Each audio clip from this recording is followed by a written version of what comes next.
Bom, olá, turminha. O assunto da nossa aula de hoje é a segunda parte de tecidos vegetais. Então, na aula anterior, a gente falou sobre tecido meristemático, né, o tecido de crescimento, e hoje nós vamos falar sobre os tecidos adultos, tecidos permanentes.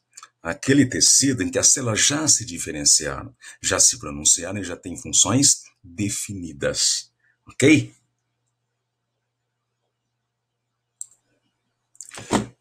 Bem, turminha, os tecidos adultos ou permanentes a gente divide, né, em quatro grupos de acordo com as funções que desempenham. Então, o tecido pode ser de revestimento, pode ser o tecido parênquima, né, ou parenquimatoso, tecido de condução e sustentação. Então, o tecido de revestimento é epiderme, tá? E é também o suber. O parênquima, pessoal, é um tecido de preenchimento. Ele preenche o espaço entre as estruturas vegetais, mas normalmente não é um preenchimento passivo. Ele preenche esse espaço desempenhando funções. Tecido de condução são os vasos condutores, xilema e floema. A gente não pode esquecer que nem todo vegetal tem esse tecido. Lá nas briófitas, nos musgos, esse tecido está ausente, certo? E os tecidos de sustentação, aqueles tecidos que sustentam o vegetal, certo? Então, vamos começar. E vamos começar pelos tecidos de revestimento. Então, o primeiro tecido de revestimento que a gente vai ver é a epiderme. Então, o que é epiderme? Epiderme é um tecido vivo. Você pode até estar achando estranho, mas alguns tecidos vegetais são mortos, são constituídos por células mortas. Inclusive, essa morte não é um acidente, não é uma fatalidade. Essa morte, inclusive, né, ela foi programada para que o tecido pudesse desenvolver direitinho sua função. Tá? Então, só que a epiderme é um tecido vivo, uniestratificado, formado por uma camada só de células. Então, na epiderme, as células não têm clorofila, elas não têm cloroplastos, né? E elas não fazem fotossíntese. É uma camadinha de células transparente, tá? E o material que envolve, né, a parede celular é a celulose. E onde que eu encontro essa epiderme? Bom, eu vou encontrar a epiderme na folha. A folha é sempre revestida pela epiderme. Tá? Bom, no caule, enquanto a planta tem o crescimento, tem estrutura primária, o caule também é envolvido pela epiderme. Quando a raiz é primária, ela é toda revestida pela epiderme. Mas se essa raiz faz parte de uma planta que engrossa, que adquire aquela estrutura secundária, tá? Uma parte da raiz mantém, né, esse revestimento da epiderme. E a outra, né, ganha o suber, ganha aquela casca. Certo? Mas a folha sempre vai ter, tá, a epiderme, nunca vai mudar, tá? E uma região da raiz, a região de absorção, tá, onde tem os pelos absorventes também, certo? Então dá para perceber aqui, ó, a folha, por exemplo. A folha lembra um sanduíche. Então, a parte de fora do sanduíche, seriam os pães, né, é constituído pela epiderme. Tá? Então, você tem a epiderme superior, a epiderme inferior, e você tem o recheio. Esse recheio, depois a gente vai ver, né, que como todo recheio, tá, é constituído por parênquima, chamado parênquima clorofiliano, tá? Que é a máquina de fazer fotossíntese, certo? Mas em torno, envolvendo esse material, esse equipamento para fazer fotossíntese, você tem a epiderme. Bom, e uma das explicações para que a epiderme seja fininha, né, e aclorofilada, tá na folha. Olha só, lembra do parênquima clorofiliano? Então, é ali que a luz tem que chegar para poder, né, permitir a ocorrência da fotossíntese.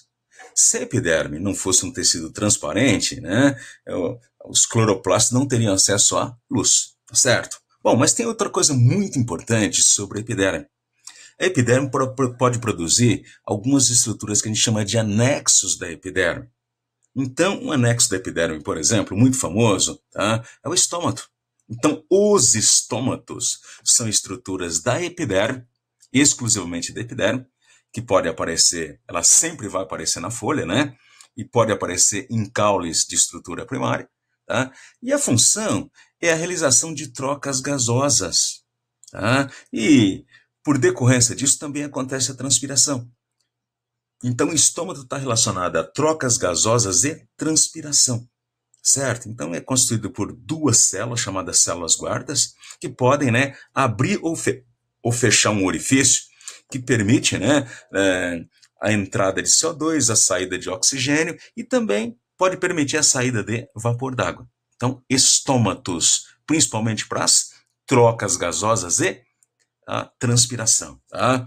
Bom, nas folhas, principalmente, a epiderme secreta uma cutícula. É uma camada de cera, é uma camada lipídica. Então, o material lipídico, como ele não se mistura com a água, tá, ele protege contra a perda excessiva de água. Então, essa camada de cera, essa cutícula, tá, é uma estratégia que a planta tem para minimizar a perda d'água. Principalmente quando a planta vive em ambientes, né, muito secos, a economia de água é fundamental. Então, dá para perceber, tá, porque nas famosas xerófitas, plantas de ambiente seco, essa camada, essa cutícula é mais grossa. Mas mesmo em locais úmidos, né, as plantas apresentam essa cutícula, essa camada de cera. Tá? Então, é um anexo da epiderme. Tem também os pelos absorventes. Então, lá na raiz, a epiderme da raiz, tá? Olha, há uma modificação de células da epiderme que dão origem aos pelos absorventes. Como o próprio nome sugere, olha, ele serve para captar do solo água e minerais, a famosa seiva bruta. Tá? Então, obviamente, né, essa região da planta, essa epiderme, não produz a cutícula, não produz a cera. Então, essa cutícula, essa camada de cera, é exclusiva das ceras, tá? E onde elas, né, se porventura o caule ainda tiver estrutura primária, tá? Vai ter epiderme e vai ter, né, automaticamente a cutícula. Mas na raiz não pode haver essa cutícula, porque a cutícula é impermeabilizante. E a ideia, né, da epiderme aqui na raiz, né, em forma de pelos absorventes, é absorver água. Obviamente, uma camada de cera que inibiria essa absorção, ok? Bom, uma outra estrutura muito interessante, que é um anexo da epiderme, né, são os pelos ou tricos, né, que protege o vegetal, por exemplo, contra a transpiração excessiva. Protege também, às vezes, contra o excesso de herbivorismo. Às vezes, alguns desses pelos estão relacionados a glândulas que produzem substâncias tóxicas, né, que protege a planta, né, do ataque excessivo de herbívoros. Então, a urtiga, por exemplo, na urtiga se verifica esse fenômeno. Tá? Mas mesmo em plantas que não produzam substâncias tóxicas, né, esses pelos acabam produzindo uma região, né, de umidade que faz com que haja uma perda mínima de água.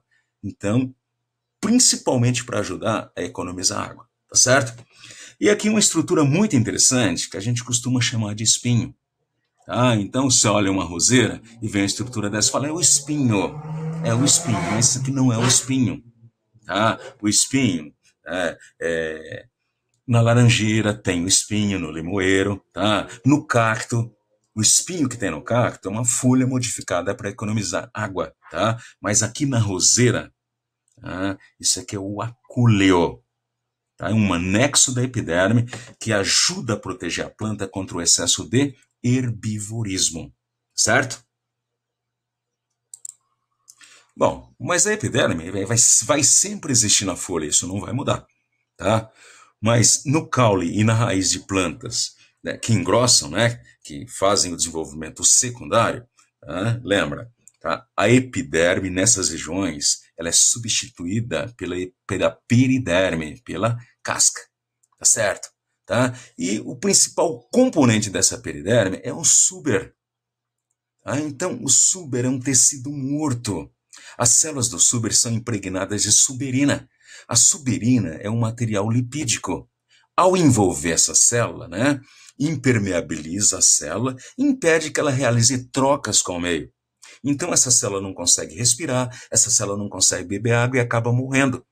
Na realidade, essa célula acaba virando uma caixinha oca, porque o conteúdo da célula, ao morrer, né, apodrece, fica oco, e só essa capa, essa mistura de celulose com suberina é que permanece. Por isso que esse tecido é muito leve, é um tecido oco. Então, é a cortiça. Sabe a rolha? Olha, a rolha aqui, usada, né, para vedar o vinho, a champanhe. Então, é feito desse material, a cortiça. Mesmo aquela cortiça que a gente usava lá no fundamental para fazer aqueles trabalhos, aquelas folhas de cortiça, são obtidas desse material. Tá? Então, ao contrário da epiderme, tá? O suber é pluristratificado, é constituído por várias camadas de células, mortas, claro, né? E, pelo mesmo motivo, é um tecido aclorofilado, não tem clorofila, obviamente, né? Além de ser morto, não tem clorofila, então, obviamente, ele não faz fotossíntese. Tá? Então, esse reforço de suberina aqui, olha, ela é muito importante. Ele matou a célula, tá? Mas foi por um bom motivo. Tá? A explicação é muito justa. Então, esse tecido suberinizado, né? Esse material lipídico protege a planta, né, contra a perda de água para o meio, protege da desidratação, tá? Protege também contra choques mecânicos, protege contra a ação de germes, de micróbios que poderiam causar infecção. E protegem também contra temperaturas extremas. Temperatura muito alta, muito baixa, pode matar a planta. Então, você pode, inclusive, imaginar, tá, que circulando no interior do caule, você tem água, tanto na seiva bruta quanto na seiva elaborada. Em temperaturas abaixo de zero, essa água congelaria.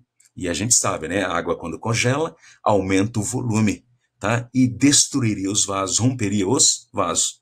Então, para evitar essa queda muito acentuada de temperatura, tá? Olha, o suber é um mau condutor de calor. Essa leveza toda, né? Essas caixinhas de celulose com suberina, né? Ocas, né? Se constitui num isolante térmico. Impede, né? Tá? O resfriamento excessivo e o aquecimento também, tá certo? E onde mesmo que eu vou encontrar esse suber? Em raízes e caules, né? Que sofreram o crescimento secundário, que apresenta a estrutura secundária. E a gente não pode esquecer que ela não pode estar em toda a extensão da raiz. Na região dos pelos absorventes, ali não tem suber. Tá? Por quê? Ali tem que ser epiderme. Porque esses pelos absorventes têm que absorver água. Como o suber é impermeabilizante, isso não seria possível. Então dá para perceber aqui, ó, numa visão microscópica, né, uma foto tirada ao microscópio, dá para perceber que os suber, na realidade, são caixinhas, né, ocas, né, envolvidas pelo suber e pela celulose. E aqui, ó, tá, a gente tem uma imagem interessante, né, no sul de Portugal, a região do Mediterrâneo, cresce uma árvore chamada sobreiro. Então, a casca, o suber dela é muito grosso, né, e é um suber muito adequado para produção de rolhas. Então, as rolhas de maior qualidade no mundo são extraídas de sobreiros, né, dessa região do planeta. Tá certo? E uma coisa importante sobre o suber, né, é que ele também tem anexo. Lembra? A epiderme tem anexo. O suber tem também alguns anexos. Porque no caule, por exemplo, olha, ele veio em substituição à epiderme. A gente viu que a epiderme tem anexos para realizar trocas gasosas, que são os estômatos. Mas com o surgimento do suber em substituição à epiderme, tá, os estômatos desapareceram. E aí, como é que esse tronco vai realizar trocas gasosas? Então, nesse suber surgem as lenticelas. São estruturas que funcionam como válvulas e permitem as trocas gasosas, tá? E também a transpiração, certo? Bom, e outra coisa interessante, isso, né, não acontece em todas as plantas, né, mas o ritidoma, como o suber é um tecido morto, tá, ele não consegue acompanhar o engrossamento, o crescimento da planta em espessura. Tá? Então, é muito comum em certas plantas de crescimento mais rápido, né, que essa capa de suber comece a se soldar. Então, essa capa que vai se soltando constitui o ritidoma. Então, é muito comum a gente encontrar isso no eucalipto, na jabuticabeira, tá certo? É o ritidoma. Tá? Uma mostra de que o suber, né, se a árvore tiver um crescimento mais lento, ela até consegue acompanhar o crescimento, né? Ele vai sendo substituído gradativamente. Tá? Mas numa árvore de engrossamento muito rápido, né, ele se destaca e acaba se soltando antes de ser substituído. Bom, um outro tecido adulto, a gente chama de parênquima. Como eu falei para vocês, o tecido parenquimatoso, o parênquima, preenche espaços entre certas estruturas no vegetal. Tá? Só que normalmente esse preenchimento não é passivo. Tá? Então, por exemplo, tá? Em certas estruturas, principalmente em certas raízes e certos caules, né? Você tem células do parênquima lotadas de amido. Então, além de preencher espaço, exercem a função de reserva. Tá? Então, acumulam amido. Então, a gente chama de parênquima amilífero. É o que predomina na raiz da mandioca, né? A mandioca é uma raiz. A batata, sabe essa batatinha que a gente frita? Então, isso é um caule. Então, essas células estão lotadas de amido. E o mesmo acontece na raiz, que é uma cenoura. Um outro tipo de parênquima, né, é o aquífero, tá? Que funciona como reserva de água, né, nas plantas como o cacto. Então, essas plantas, elas têm uma curiosidade, que elas estão adaptadas a ambientes secos, são as xerófitas. Só que, fazendo parte dessa adaptação, elas aprenderam a guardar água, acumular água. Então, essa água está guardada principalmente no parênquima aquífero. Então, no caule do cacto, você vai encontrar células, né, com um teor muito grande de água. Então, são células parenquimatosas lotadas de água, certo? Bom, às vezes o que está guardado no interior dessas células é ar, tá? Na realidade, não no interior da célula. Essas células, né, se unem e acabam envolvendo estruturas, bolsinhas que ficam lotadas de ar. Obviamente que a presença desse ar aí, tá, torna essa estrutura da planta menos densa e ela consegue flutuar. Ideal, né, para plantas como, né, a Vitória Regia ou Aguapé poderem flutuar, se manter na superfície da água, certo? Bom, e talvez o parênquima mais famoso, né, mais importante para a planta, seja o parênquima clorofiliano, que é o recheio da folha, né, o material que preenche, né, o conteúdo da folha. Então, entre, né, a epiderme superior e a epiderme inferior na folha, você tem o parênquima clorofiliano. São células dotadas de grandes quantidades de cloroplastos e, consequentemente, de clorofila. Então, essa é a máquina da planta de fazer fotossíntese. Bom, esse parênquima clorofiliano, na folha, ele se divide em duas regiões. O parênquima palissádico, tá? Que é formado por células, né, prismáticas, olha, e elas estão muito juntas. Paliçada é o nome que a gente dá para cerca de troncos. E realmente a disposição dessas células aqui lembra uma cerca de troncos. Tá? Então, a maior parte da luz que incide na folha, tá, ela é captada ou barrada por essa região. Certo? Só que aqui as células estão muito juntas. Tá? Tem muito pouco espaço para a circulação de substâncias.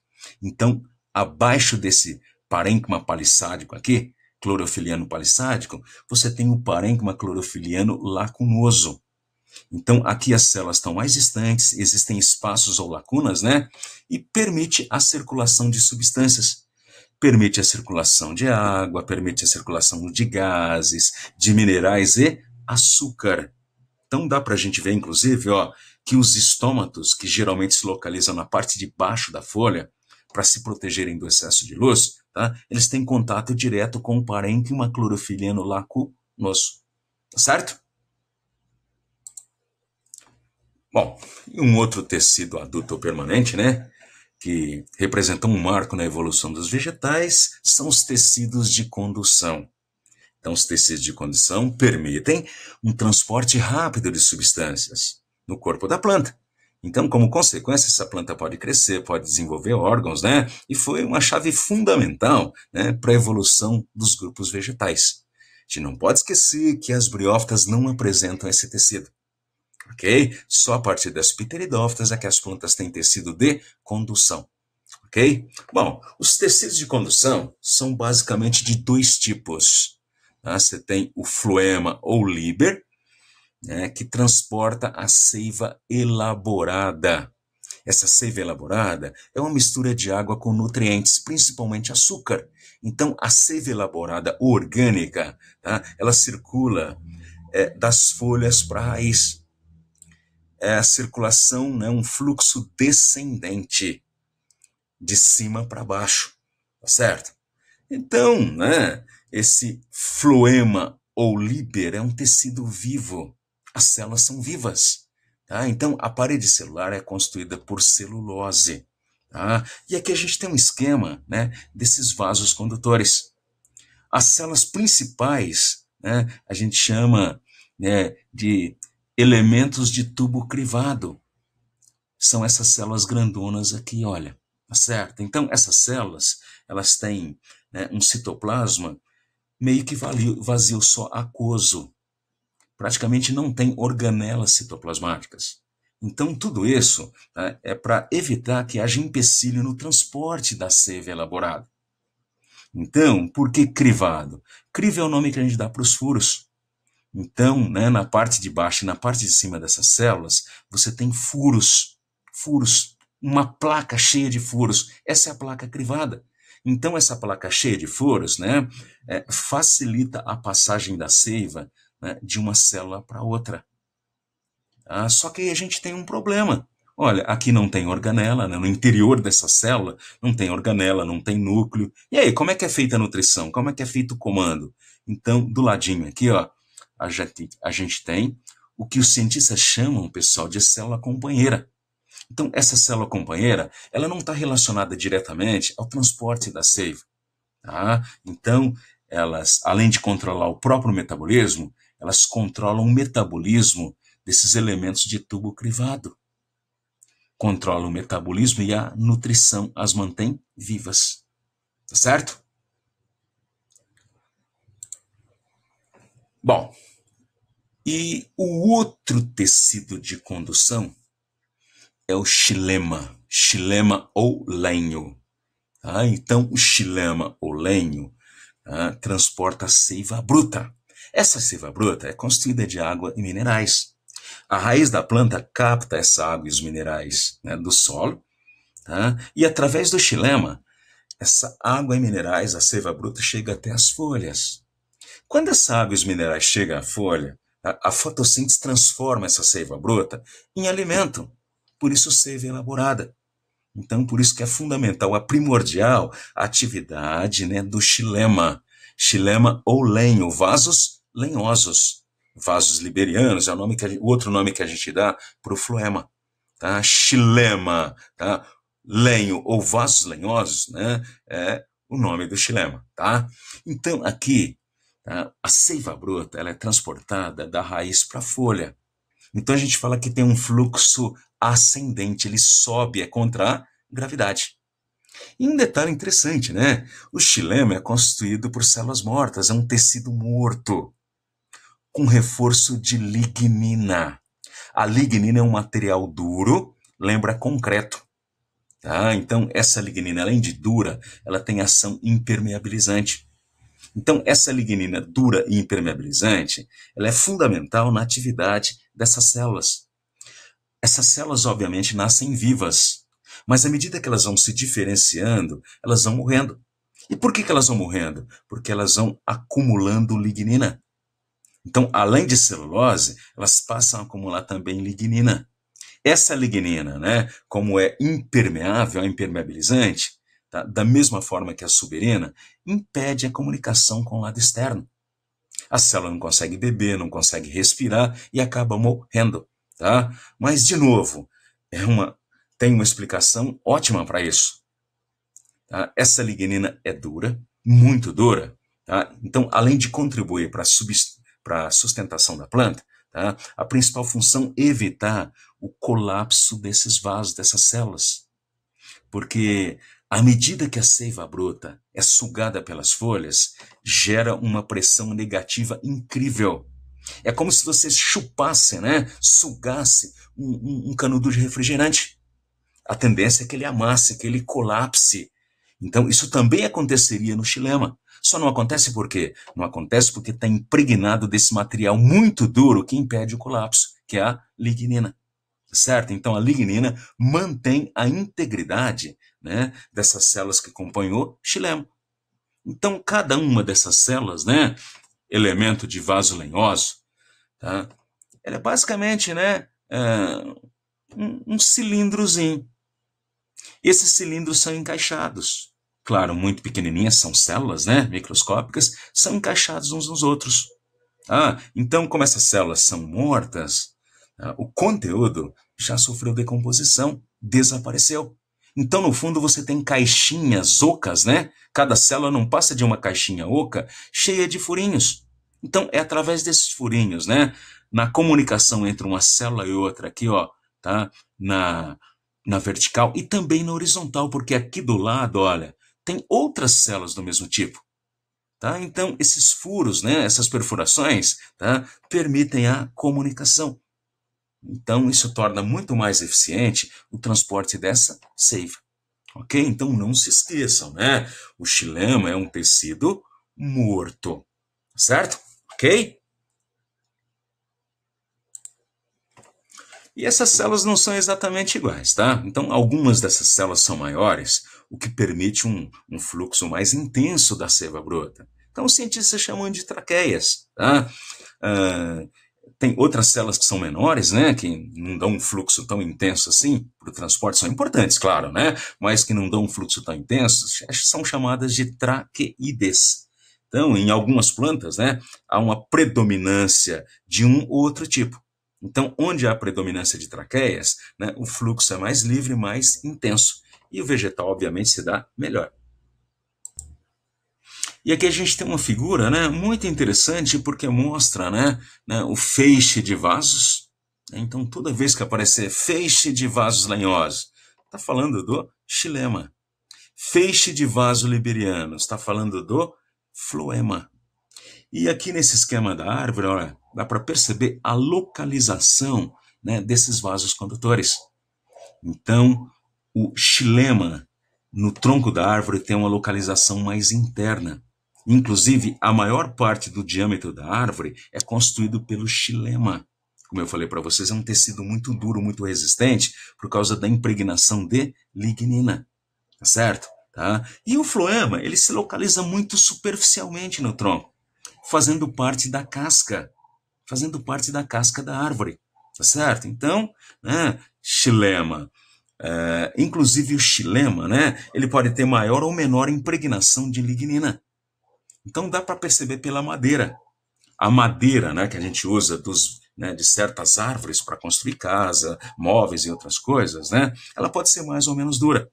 Então, essa dureza está relacionada com o teor de lignina. Quanto mais lignina, mais dura a madeira. Então, algumas madeiras são tão duras assim. Às vezes dá para tirar um pedaço dela com a unha. Então, tem mais celulose que lignina.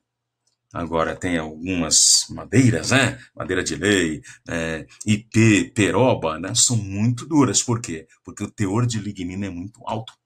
Tá? Quando você bate numa madeira dessa aí, dá a impressão que está batendo em concreto.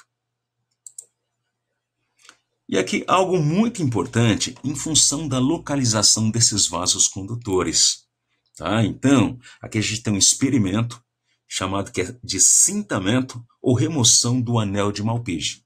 Ou simplesmente remoção do anel da casca. Tá? Então, estão lembrados?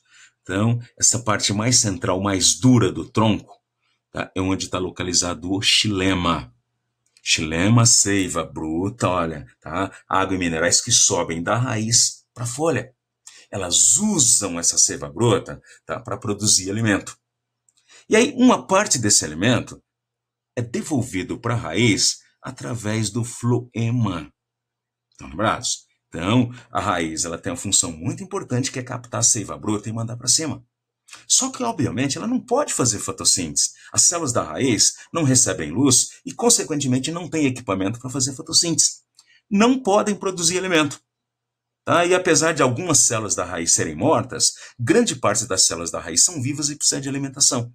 Então, é aí que entra o floema, partindo da folha em direção à raiz, levando alimento, a seiva elaborada. Tá certo? Então, numa planta intacta, tá, a raiz retira a seiva bruta do solo e, através do xilema, manda para as folhas. As folhas usam a seiva bruta para produzir o alimento na fotossíntese e uma parte desse alimento é mandado para a raiz, né, como se fosse uma espécie de pagamento, né? Agora, nesse experimento, olha, ao remover um anel completo da casca da árvore, junto com a periderme, né, junto com o suber, o felogênio e a feloderme, tá, sai também tá? O floema. Então você retira, né, os vasos condutores de seiva elaborada. Então, nesse procedimento, né, o alimento deixa de chegar até a raiz. Bom, é muito importante saber que a raiz sempre tem uma certa quantidade de reserva de alimento.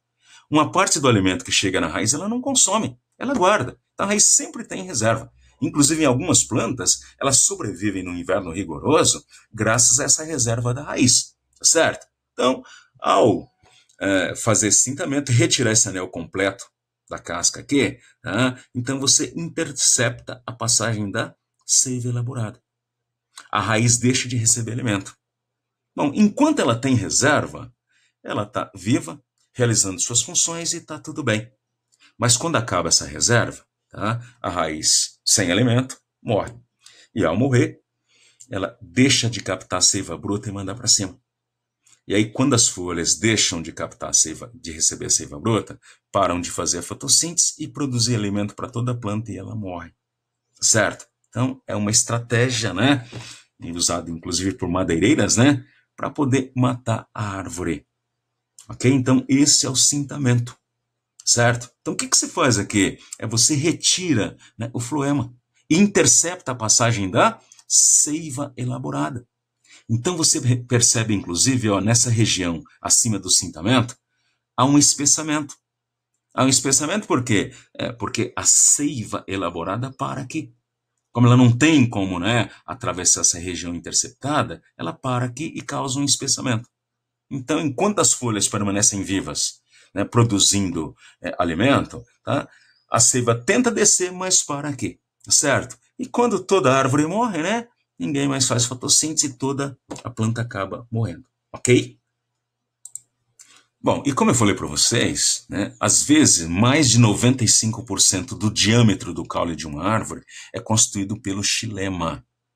Tá? Então, a casca, né, o envoltório, né, a tal de periderme, tá?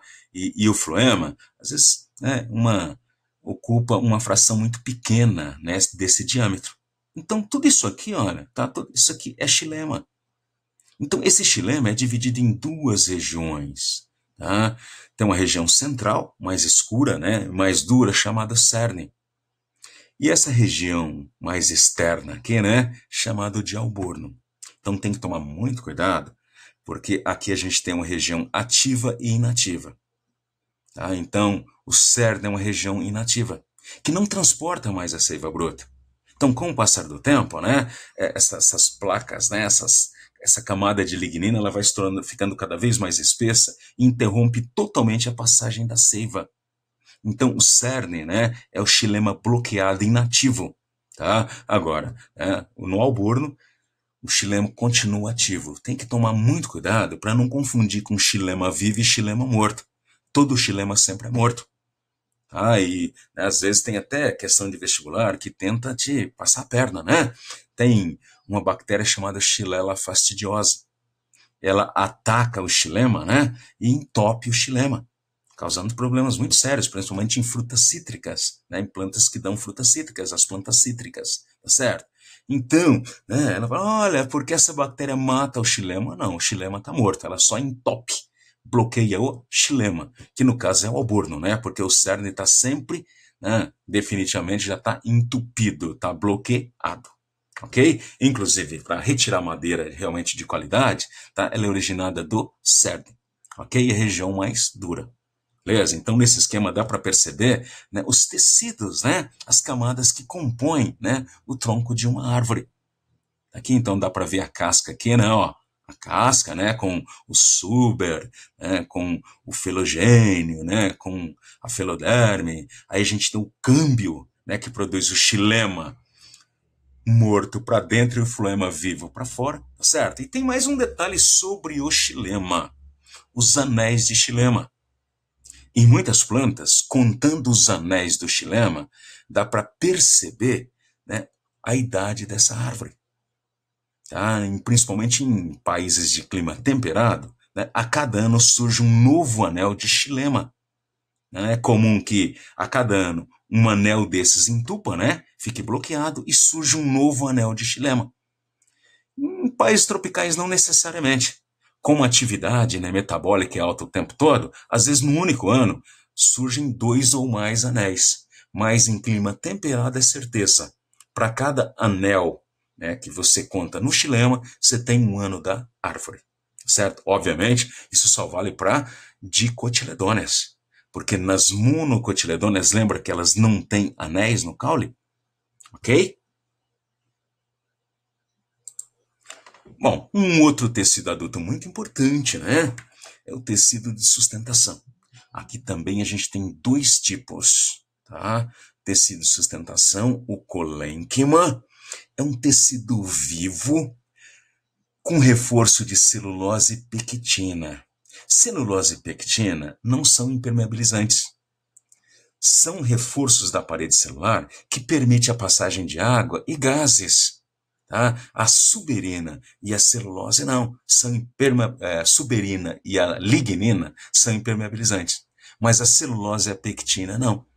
Então, quando a célula é revestida por celulose e pectina, isso não causa a sua morte. Tá certo? Então, a pectina também, né, é uma fibra, né, da mesma forma que a celulose, ok? Então, esse colênquima, esse cole significa mole, sustenta partes flexíveis da planta. Então, por exemplo, uma planta que tem crescimento primário, que tem estrutura primária, ela é bem mole, tá? Ela tem que ser sustentada, mas a estrutura da sustentação tem que ser flexível. Então, ali há a predominância do colênquima. Pensa, por exemplo, naquela hastezinha que segura a folha, tá? No famoso pecíolo. Então, ao sabor do vento, a folha tende a balançar. Se aquele tecido fosse rígido, tá? Ele se quebraria com facilidade. Tá? Então, mas ali o que predomina? Ali predomina o colênquima, tá? Que permite, né, que a folha balance sem o risco dela se destacar. Aliás, há o risco, né, mas um risco bem menor. Tá? Então, daria para comparar com a cartilagem no nosso corpo, onde você precisa de uma sustentação, né, eficiente e rígida, você tem os ossos. Mas imagina só se na ponta do seu nariz e na sua orelha tivesse ossos. Toda noite você quebraria a orelha, né, ou quebraria o nariz, ou os dois. Tá certo? Seria rígido demais. Então, a cartilagem é um tecido que dá sustentação, mas é um tecido flexível. Então, transfere esse pensamento, essa analogia, para o colênquima. Tá? Então, além de estruturas como o pecíolo, tem também na polpa de certos frutos. Tá certo? E um outro tecido de sustentação é o esclerênquima. Então, esse esclerênquima, esclero significa duro. Então, ao contrário do colênquima, ele é muito duro, tá? É impregnado de lignina. Então, além de celulose, sua parede celular tem reforço de lignina. E a gente já conhece essa história, né? O que a lignina faz? A lignina impermeabiliza a célula e a mata asfixiada. Então, o esclerênquima também é um tecido morto, rígido, tá certo? Sustenta partes da planta que já completaram o crescimento, que não precisa mais crescer, tá certo? Então, um tecido meio de imobilidade, né? Como ele é rígido, ele não permite que ela possa se movimentar para crescer, tá certo? Então, vou encontrar nos feixes vasculares, né? Onde tem feixes, né? De floema, de xilema, né? Polpas de certos frutos, casca dura de sementes, né? Ó, o coco, aquela parte dura do coco, né? De onde a gente extrai a água, né? Aquilo lá, gente, tá? É esclerênquima. Tá? A semente da azeitona, a semente do pêssego, aquilo ali tem esclerênquima, tá certo? Tá? E tem mais, olha, então a gente vê aqui, olha, nos vasos, envolvendo os vasos condutores, né? Sustentando os vasos condutores, tá? Inclusive para impedir que eles sofram compressão, ok? E uma curiosidade, né, olha, então tá aqui, né, caroço, né, o que a gente chama de caroço, são aquelas sementes, né, que o endocarpo, né, é constituído de esclerênquima. Tá? Mas não é só isso não, aquela bucha vegetal, a esponja vegetal para o banho, né, aquela fibra também é esclerênquima. Tá? Então você tem, né, o sisal, a gente faz corda, faz roupas até, né, estruturas, aquilo ali é esclerênquima. E o linho, tá? Linho, olha, tá aquele material até chique, né, que se faz camisas, roupas caras, né? Isso é esclerênquima. Tá certo, gente? Então, utilizado na economia. Então, existem regiões do Nordeste, por exemplo, que a economia, né, é baseada na extração do sisal. Tá certo? Então, pessoal, esses são os tecidos permanentes, os tecidos adultos vegetais, tá? Que não sofrem mais mudanças, tá certo? Que não crescem mais, que já têm sua vida definida, ok?